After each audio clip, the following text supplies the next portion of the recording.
Bueno, pero muchas gracias por venir, muchas gracias al Grupo Álava por organizar este evento, por confiar en mí para hacer este informe. Y bueno, vamos a presentar hoy un poco mi parte, es más la de presentar lo que es el informe, entrar en el detalle más técnico y esbozaros un poco lo que vais a poder leer después en el propio informe. La temática del informe es una temática compleja, como bien sabe Yago cuando ha tocado revisar este informe.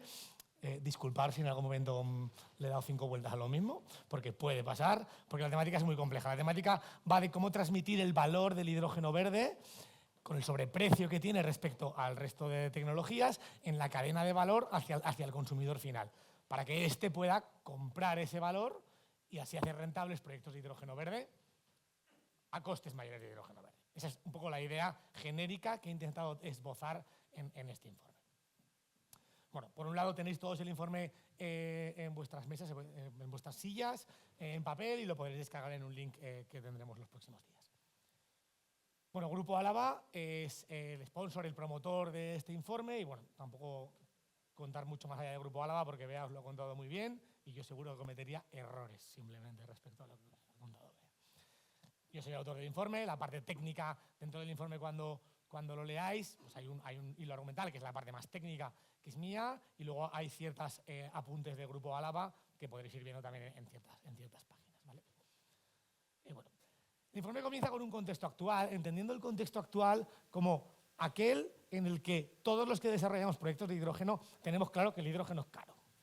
Que el hidrógeno es caro quiere decir que el hidrógeno es más caro o por lo menos tiene un precio superior a su opción gris.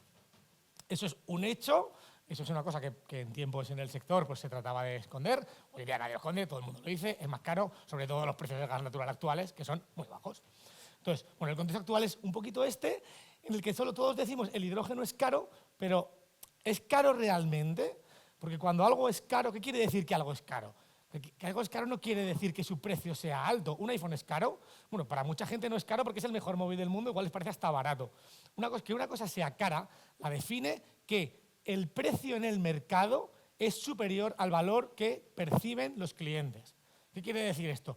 Que un iPhone por 500 euros me puede parecer barato. ¿Por qué? Porque yo estoy dispuesto a pagar 1.200 y 500 está por debajo de ese precio. Entonces, aquí hay que entender que el hidrógeno verde no es hidrógeno gris y, por tanto, no necesariamente tiene que tener el mismo precio que el hidrógeno gris. Porque a priori es verde, y si es verde y tiene ese nombre verde, será porque tiene algún valor añadido, si no se llamaría hidrógeno gris. ¿Okay? Entonces, ese valor añadido verde, lo que hay que lograr es transmitirlo y conseguir que los clientes lo valoren en su justa medida, estén dispuestos a pagar más por él, y tendríamos que ver cuánto más. Puede ser 1 céntimo más o puede ser 10 euros más.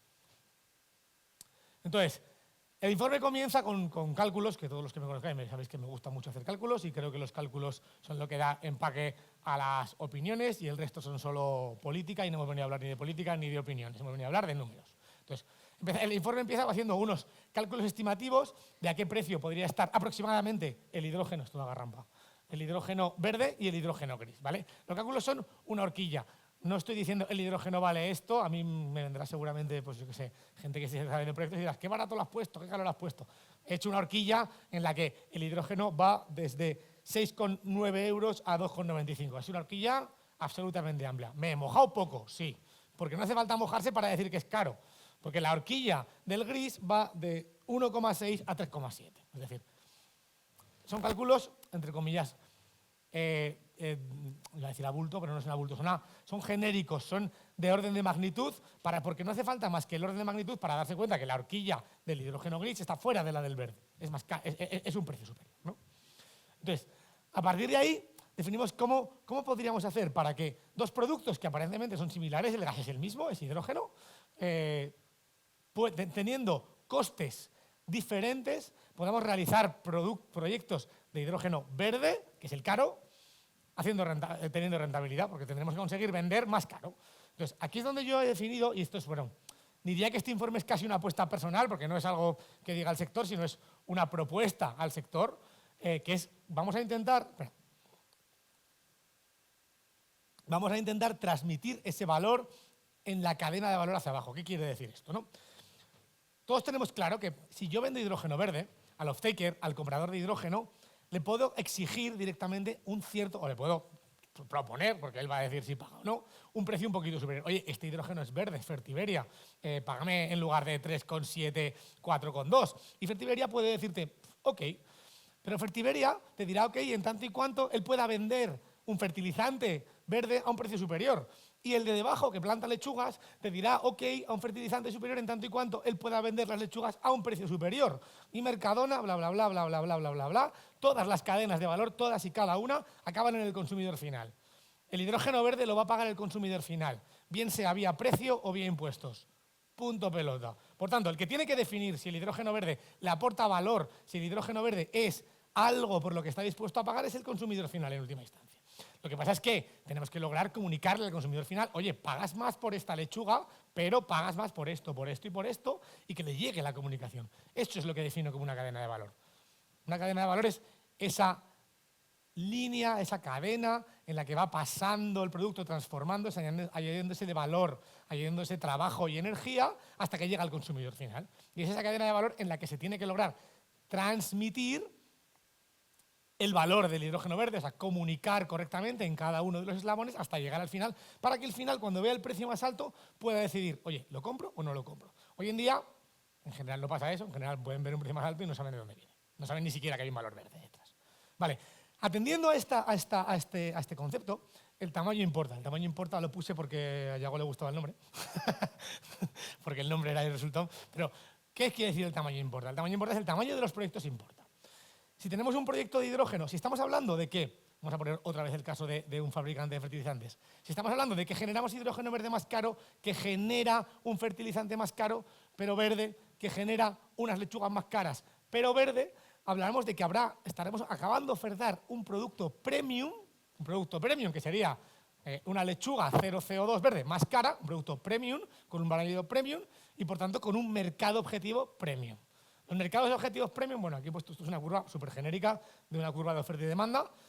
Todo el mundo comprende que cuando tú te enfrentas a un mercado, conforme vas subiendo el precio, lo que sucede es que cada vez hay menos personas dispuestas a pagar ese precio, porque hay menos personas dispuestas a reconocer valor en el producto a ese precio. Entonces, cuando hablamos de vender productos premium, lechugas 0 CO2, tenemos que entender que se van a vender en tamaños limitados.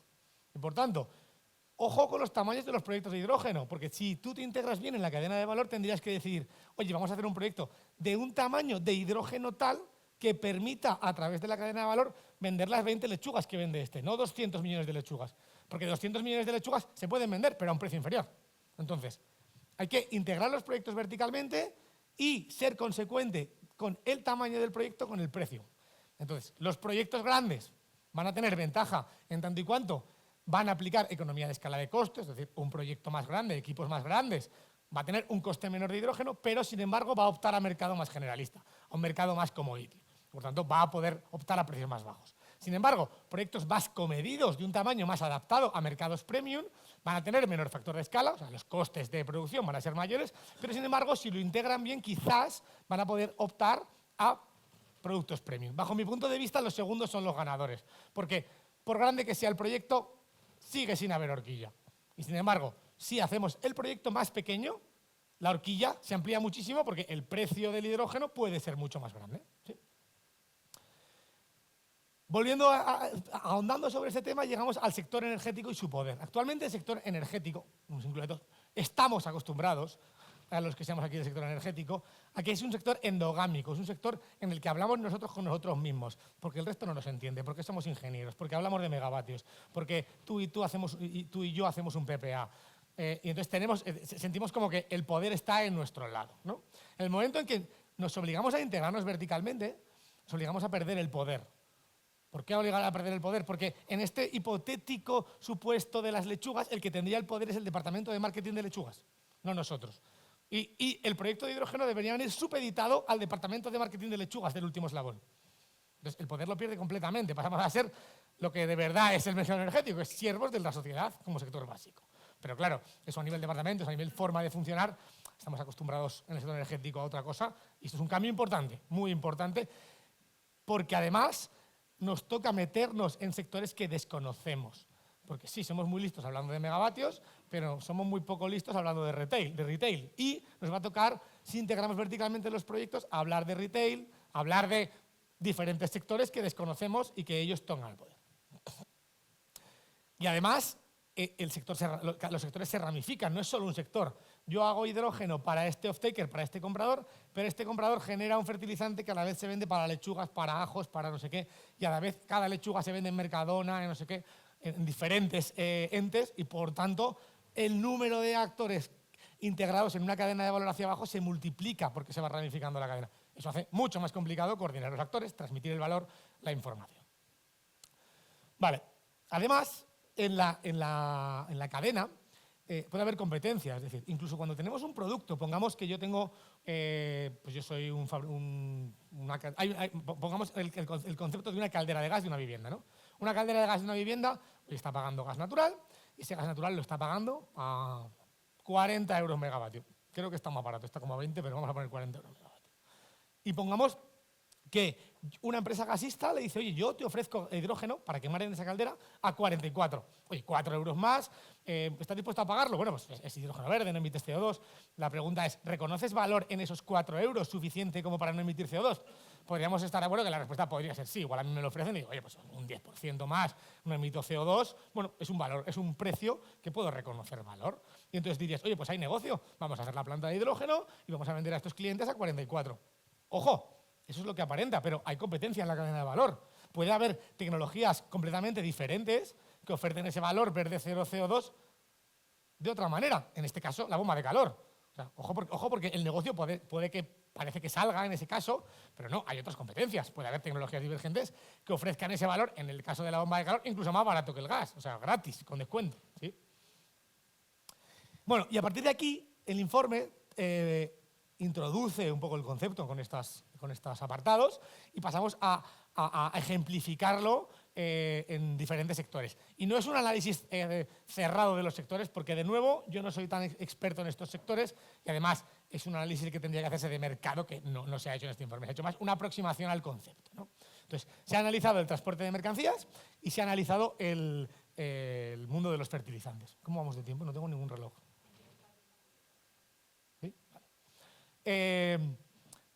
Transporte de mercancías lo hemos analizado desde dos áreas. He intentado un poco también analizar sectores que sé que están ahora mismo en boga o que son de los más relevantes en los proyectos actuales de hidrógeno. En el transporte de mercancías he analizado el transporte marítimo con el hydrogen carrier correspondiente metanol, no con el hidrógeno directamente. Para los que no lo sepan, el metanol es una molécula que se sintetiza de hidrógeno verde. Básicamente el metanol es e-metanol es hidrógeno verde con otro nombre, por así decirlo, con otra molécula, pero es hidrógeno verde. Y también hemos analizado el sector de mercancías de camiones, en ese caso sí con consumo directo de hidrógeno en pilas de combustible. Y luego los fertilizantes. Entonces, en el transporte marítimo, no voy a entrar en el análisis, para eso está el informe. El combustible de referencia es el VLSFO, que eso es un very low, es un combustible, un fuel oil desulfurado, es el combustible estándar actual en el mercado europeo, por lo menos. En el chino habría que ver si es desulfurado o es resulfurado, pero en el europeo es el desulfurado, y tiene un coste en esta horquilla. En esta horquilla digo, en los últimos 3 años, lo cual es una horquilla de la hostia, porque en los últimos 3 años en Europa han pasado cosas muy bestias. Entonces, hay precios aquí de 800 euros tonelada métrica que están en este análisis, podrían volverse a repetir, pero si se vuelven a repetir, creo que estaremos otra vez todos con mascarilla o vestidos de militares y peleándonos con alguien. O sea, son precios que no es muy probable que se repitan en un estado estacionario de la economía, ¿no? Y en todos estos casos, incluso en el estado de guerra, en el cual, entre comillas, sería positivo para el hidrógeno, porque el gas natural crecería mucho de precio, el combustible fuel oil crecería mucho y haría más rentable el gas natural, incluso en esos estados hablamos de un 32% de subida de costes del combustible, y en el estado más probable hablamos de un 200%, que eso es un 3 por de precio de combustible. Estos son unos datos que he calculado yo, pero los he contrastado después con algunas fuentes, y casi todas las fuentes dicen que el metanol, e-metanol o el metanol verde, bueno, metanol verde podría ser también bio, pero bueno, el e-metanol tendría un precio 2,5 veces o 3 que el combustible tradicional, ¿vale? Entonces, he hecho un pequeño análisis aquí de cuánto impactaría esto en los fletes, porque claro, que el combustible suba un 3 por, pues nos puede importar no, sí o nada, ¿no? Lo importante es, oye, ¿cuánto suben los fletes de los barcos? Y claro, en los fletes de un barco grande, el combustible es el 50% de los costes, y esto hace que el impacto en los artículos sea el impacto en el flete sea alto, no en los artículos. Porque los artículos depende de qué artículo. Aquí he hecho un análisis, si veis aquí, no sé si se ve bien, pero pone smartphone, artículo del Express, panel fotovoltaico, coche y maíz. Vale. He hecho un análisis de diferentes artículos con diferente precio por volumen y peso. Es decir, un smartphone, pues por unidad de volumen y peso, tiene mucho valor y el maíz tiene el que menos, ¿no? Para poder ejemplificar que el impacto que tiene en costes esta subida de los fletes es diferente o es inversamente proporcional al precio que tiene el flete. Por ejemplo, en un contenedor, todo este análisis está hecho para un contenedor de 40 pies. En un contenedor de 40 pies caben 3 millones de euros de smartphones. Sin embargo, en un contenedor de 40 pies caben 13.000 euros de maíz. Obviamente, el flete vale lo mismo, ¿vale? 1.620, bueno, valía 1.620 y con metanol verde valdría aproximadamente el doble, unos 3.000 euros. Claro, 3.000 euros sobre 3 millones, pues al del iPhone, pues pagar 3.000 o 1.500 si transporta 3 millones de euros en el contenedor, pues le da poco igual. Y al final sale un incremento del precio del producto de un 0,1%. Sin embargo, al que transporta maíz, 3.000 euros respecto a 13.000, hablamos de un 12% de incremento en el precio del producto, ¿vale? Y claro, hay que entender que al final los barcos transportan un mezclado de todo esto. No hay barcos que transporten solo maíz, entonces ahí reside la complejidad de transmitir este valor. Si solo transportan el smartphone sería facilísimo. Oye, hablas con los fabricantes de smartphone y ellos muy probablemente lo aceptarán, porque seguramente vendiendo transporto mis smartphones con metanol verde podrían subirles 10 euros a cada smartphone y estarían ganando dinero a tu costa. Sin embargo, el que transporta maíz no. Bueno, a partir de ahí hay otros análisis en el informe de mercado de cómo impactaría en las exportaciones, más detallados. Yendo al transporte terrestre, comparación entre camiones de diésel y camiones de hidrógeno a pila de combustible. Aquí cabrían comparativas de camiones de hidrógeno a combustión, pero bueno, como la temática del informe era exponer ejemplos, pues si entramos en detalle habríamos tenido 300 folios, que no era el caso. Entonces, en el transporte por carretera sale algo mejor en tanto y cuanto el incremento de precio del combustible es menor. ¿Por qué es menor? Pues básicamente porque el diésel, aparte de por impuestos y porque es un combustible más refinado, es mucho más barato que el fuel oil. Por tanto, el incremento de precio, el hidrógeno vale aproximadamente lo mismo, en este caso es hidrógeno directamente, y por tanto hablamos de incrementos de precio de entre el 100% y el 34%. En el escenario más probable, un 50%, o sea, 1,5 veces el coste del combustible. Cuando en el escenario más probable, en el caso del metanol, salía un 200%, ¿no?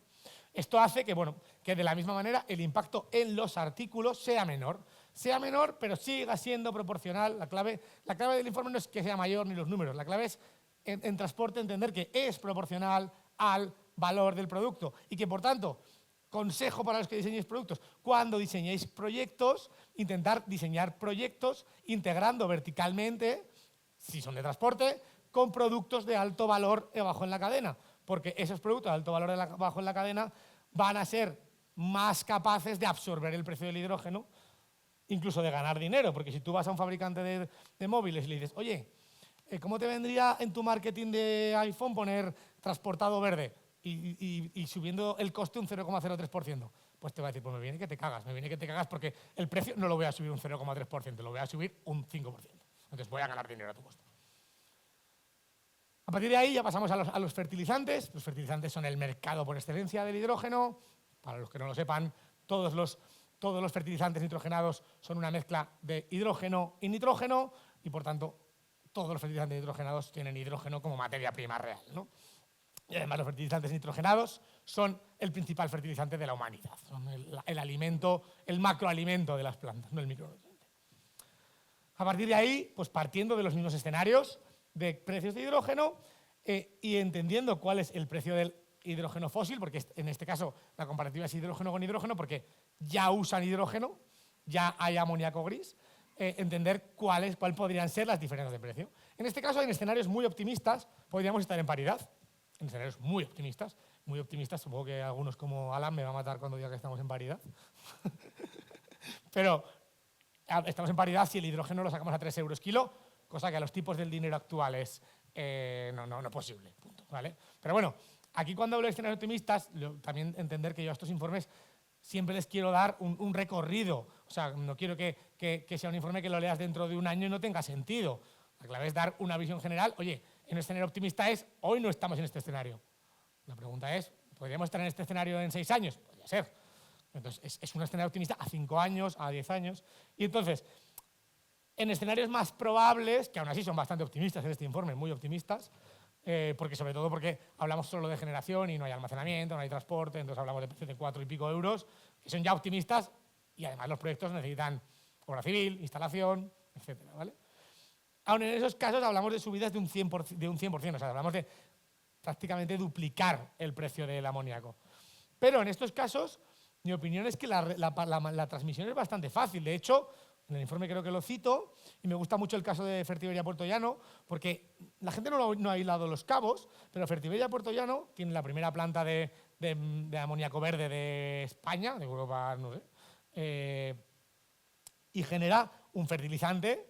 O sea, Iberdrola vende hidrógeno verde a la planta de Puerto Llano, le vende 20 megavatios de electrolisis, que son muy poco para la planta. O sea, no sé qué representará, pero igual es un 5 de todo el hidrógeno que representa la planta. Y a la vez ellos han sacado un producto premium que no es ni un fertilizante, es un explosivo para una minería. Y además han hecho un acuerdo con la minera. Me parece un ejemplo casi de lo que hablo en este informe. Es una integración vertical hacia abajo, cada vez hacia más cerca en el consumidor, con un valor añadido y un producto premium, un explosivo verde. También un explosivo verde tiene sus... Está guapo el rollo, ¿eh? Pero no es un explosivo para matar gente, es para extraer litio para vuestros coches eléctricos. Es un explosivo, de hecho el nitrato de amonio, si no me equivoco, no se usa en guerra ni se puede usar, se usa solo para fines civiles porque no es suficientemente intenso. El caso, me parece un ejemplo bueno en el caso, porque es un mercado premium, porque es un mercado minero el que lo puede absorber, etcétera, etcétera, etcétera. Y en el caso de las comidas, por así decirlo, de los fertilizantes, también lo veo transmitible, en tanto y cuando estamos dispuestos en los supermercados a pagar por comida eco, por cosas así, que ya habría una cierta similitud. A partir de ahí, igual que antes hemos hecho un análisis de los diferentes productos, aquí hacemos un análisis somero de los diferentes cultivos, porque yo no lo sabía, lo he investigado por el informe, pero no todos los cultivos se abonan igual. El algodón aparentemente se abona muy poco y el trigo se abona muchísimo, ¿vale? Entonces, bueno, pues vamos a diseñar los proyectos en aquellos alimentos, integrándolos verticalmente en aquellos alimentos en los que el abono representa menos porcentaje del precio y el valor verde va a ser el mismo, va a ser, oye, soja verde, soja 0 CO2. Entonces, bueno, en el caso aquí, pues el algodón, soja, maíz, trigo van crecientemente en impacto hasta que el trigo, el duplicar el precio del amoníaco o del fertilizante podría impactar hasta un 34%, y eso en trigo, que además es un producto muy básico, puede que fuera difícilmente vendible, si es tamaño grande. Vale, para acabar el informe, para ir cerrando, he hecho un cierto análisis de cuáles son las barreras, ¿no? Aquí hemos expuesto una cosa muy bonita, vamos todos hacia abajo en la cadena de valor y al final los consumidores finales van a pagar por el hidrógeno verde 10 euros el kilo. Bueno, esto parece muy bonito, pero primero, si pagarán o no, no lo dice este informe y lo vamos a saber. Lo que yo sugiero es que vuestros proyectos los integréis verticalmente, que intentéis acercaros lo máximo antes, cuando planificáis el proyecto, con los actores hacia el consumidor final y le preguntéis al consumidor final. ¿Cómo se le pregunta al consumidor final? Poniéndole un producto delante a un precio. Se le pone un producto delante a un precio, lo compra, no, lo bajas el precio, lo subes y testeas el mercado. Así se pregunta al consumidor final. Pero claro, para llegar a eso, hay unas barreras no a eso, sino a llegar a que el consumidor final tenga delante un producto X en el que tenga una información correlacionada que diga, esto es más caro, pero es más caro por esto, por esto y por esto. Llegar a esto no es nada fácil, ¿eh? Llegar a esto no es nada fácil desde el sector energético cuando estamos muy lejos. Entonces, ¿qué barreras hay a esto? Bueno, barreras a esto, la primera barrera que pongo es departamentos y KPIs. Porque, por ejemplo, hablando del caso iPhone, por ejemplo, sí es verdad que en el coste del transporte de un iPhone será irrisorio, ¿no? Pero eso no quiere decir que no habrá un departamento de logística en Apple. Un departamento de logística con un directivo y con unos indicadores KPIs de un tío que no quiere que se le vayan a la mierda los indicadores, que no quiere que de repente su departamento sea 3 por en costes, independientemente de que para el grupo completo sea irrelevante, porque lo van a despedir. Entonces, este primer indicador es ojo, esto tiene que ser algo estratégico de la empresa. No puede hacerlo el departamento que tiene esos costes solo, porque para ese departamento sí puede ser un coste relevante, aunque no lo sea para el producto. Entonces tiene que haber una visión estratégica de toda la empresa para que sea el CEO el que diga, sí, no te preocupes, tu indicador va a cambiar, puedes subir el triple el coste de esto, que tu indicador ahora va a ser bajar CO2. Me lo inventando, ¿vale? Número de actores y eslabones. Obviamente, a mayor cantidad, a más lejos estés del consumidor final, a más diversificada sea la cadena, pues más complicado es hacer esto, ¿no? Porque es más difícil que se transmita, que se lo comuniquen, que tú te sientes en una mesa con todos los actores, porque al final de lo que estamos aquí hablando es de que los proyectos de hidrógeno dejen de ser un me siento en la mesa ingenieros, es me siento en la mesa ingenieros y me siento en la mesa retailers y me siento en la mesa todo el mundo que va a ir en la cadena de valor. Entonces, claro, contra más gente que estar en esa mesa, más complicado es el proyecto. Hay que intentar buscar aquellas cadenas de valor que están más cerca, aquellas que tienen, hay que buscar las que están más cerca y además las que tienen más capacidad de repercutirlo, etc. ¿Vale? Ramificación, bueno, esto ya lo he hablado, y luego amplificación de los márgenes. Esto no es tan obvio de ver, pero es un problema, yo creo, real. Si el hidrógeno verde, vamos a poner que nuestra cadena de valor que estamos analizando tiene 4 eslabones, ¿no? Yo fabrico hidrógeno verde, se lo vendo a Fertiberia, Fertiberia lo genera un fertilizante que va a un agricultor y ese agricultor lo vende a Mercadona, ¿no? Si yo, Fertiberia, ya recibo un hidrógeno un 10% más caro, yo en realidad aplico unos márgenes, es decir, yo compro a 1 y vendo al 20% más. También le voy a aplicar el 20% a ese 10%. Ya voy a comprarlo un 10% más caro, pero mi producto va a ser un 12% más caro. Y el de abajo le va a aplicar otro 20% y va a ser un 14%. Y el de abajo otro 20% y va a ser un 20%. Entonces, ese mismo precio que yo aquí lo he comparado de una manera irreal, yo aquí lo que he comparado es el extracoste de generar hidrógeno verde con el precio del producto final, que no están en el mismo punto de la cadena. Entonces, para que eso pueda acercarse, hay que asegurarse que no hay una cierta amplificación de los márgenes. ¿Cómo se asegura esto? Pues bueno, en la misma mesa. Al final, aquí he puesto un párrafo del informe que pone la coordinación de los actores. Todas estas barreras son la misma barrera. Son coordinar los actores para decir, oye, queremos hacer productos verdes, vamos a arreglarnos todos. O sea, que no sea lo de hoy, que es el off-taker, el comprador, diciéndole, bájame el hidrógeno. Y el vendedor de hidrógeno dice, es que no lo puedo hacer a menos de 6 sin perdiendo dinero. Y esa discusión es una discusión vana infinita. La discusión tiene que ser, oye, ¿queremos hacer un producto verde? ¿Quieres tener poder hidrógeno? Vamos a hablar, oye, yo de 6 no lo puedo bajar. Es que no se puede, toma los números. Vale, pues vamos a ver cómo tú vas a poder comprar 6 para poder vender y vamos a hablar con el de abajo, y vamos a sentarnos todos y a arreglar estas barreras y a ver si después de todo eso, a ver si el consumidor final además lo quiere comprar. Cuando hablo de este informe, aquí hay un par de apartados que básicamente son gente que ha leído el informe y me ha dicho, pero no has hablado de esto no tienes ni puta idea porque lo va a hacer la ley. Vale. Entonces he puesto un apartado de ley y normativa para que se callen esta gente. El apartado de ley y normativa, ¿qué dice? Dice, es que lo van a hacer por ley. Bueno, lo van a hacer por ley aplicando lo mismo que acabo de decir aquí. O sea, el Estado, si lo hace por ley, lo que hace es obligar a los consumidores finales o ciudadanos a comprar ese valor por narices. Punto. Pero el Estado, los políticos que no son tontos, hacen esto mismo. Dicen, oye, ¿realmente los ciudadanos reconocen valor en esto? ¿Les puedo subir yo los combustibles al doble? Diciéndoles que ahora son verdes, que me lo hemos obligado. Bueno, les puedo subir los combustibles al doble si ellos compran ese valor. Porque si no compran ese valor, escúcheme usted, me dejarán de votar y punto. Entonces tampoco es que no les aplique, las leyes aplican, las leyes obligan, pero obligan en tanto y cuanto los ciudadanos quieren. Y los ciudadanos quieren, es el mismo debate, es en plan, los ciudadanos reconocen valor en este sobrecoste. Y dicen, no, pero es que lo van a hacer por subvenciones. Bueno, esto es lo mismo. Los ciudadanos lo van a pagar vía subvención o vía precio. Si empezamos a dar un montón de subvenciones al proyecto de hidrógeno y los ciudadanos no conocen ese valor, no lo entienden, no lo valoran, pues no querrán pagar esos impuestos y votarán a otro igualmente. Entonces, al final, la normativa sí ayuda porque la normativa obliga, alinea a los actores. Esto de sentarte en la mesa no hace falta porque la normativa a todos les dice, mira, hay que hacerlo y punto. Todos los actores alineados, pero ojo, cuidado que la normativa no puede arruinar a Europa y punto, porque la gente no querrá.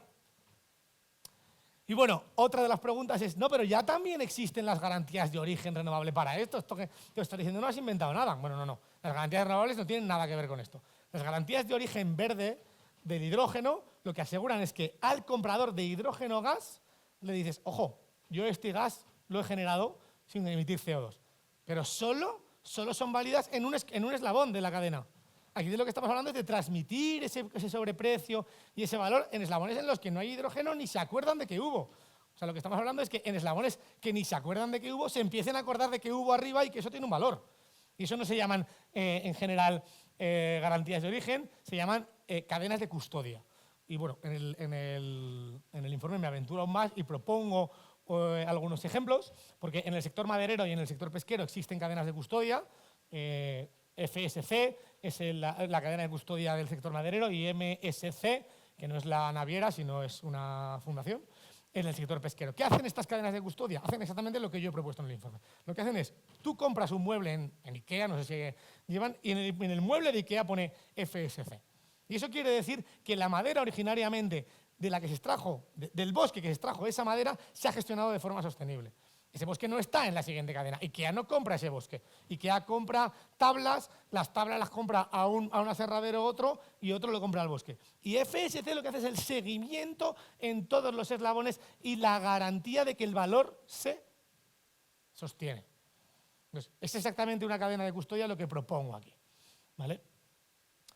Y para cerrar, propongo cadenas de custodia de hidrógeno, y en el informe hablo de que los proyectos deben empezar a ser más off-taker-centric y no generation-centric, como son ahora. Ahora son proyectos centrados en soy fotovoltaico, quiero generar hidrógeno, a ver quién me lo compra. Eso es, bueno, pues nadie. Ves a tu abuela a ver si te lo compra, pero la gente no lo compra así porque sí. Es al revés. Los proyectos tienen que pasar a ser, oye, ¿quién necesita hidrógeno? Y que se lo genere, ¿no? Y más allá, ¿quién necesita hidrógeno? Más abajo en la cadena de valor. Y respecto, por último, a la propuesta de las cadenas de custodia, en el informe, como va de hidrógeno, pues hablo de la cadena de custodia de hidrógeno y digo, pues lo ideal sería que hubiera lechugas en las que pusiera green hydrogen inside en el supermercado. Eso lo pongo porque es un informe de hidrógeno. La realidad es que la diversificación de las cadenas de custodia, de las cadenas de valor, es tal que lo que deberíamos hacer es, creo que lo nombro, hay un ejemplo en Francia, en el que en Francia empiezan a poner cuánto CO2 se ha emitido en los productos en el supermercado. Y en esas cadenas de custodia más genéricas, más entendibles por el consumidor final, como son ha emitido CO2, no ha emitido más, ha emitido menos, podría ir integrado en cierto grado los proyectos de hidrógeno renovable muy aguas arriba, porque no sé si tiene sentido que hacer entender al consumidor final que las lechugas llevan hidrógeno 3 escalones en la cadena de valor, sino que bueno, hay tecnologías que hacen que tu lechuga no emita CO2. Y bueno, sin más, espero que os guste el informe, ha quedado un poco largo, así que dedicarle un día con calma y un café si queréis, y estoy dispuesto para cualquier pregunta que tengáis. Muchas gracias.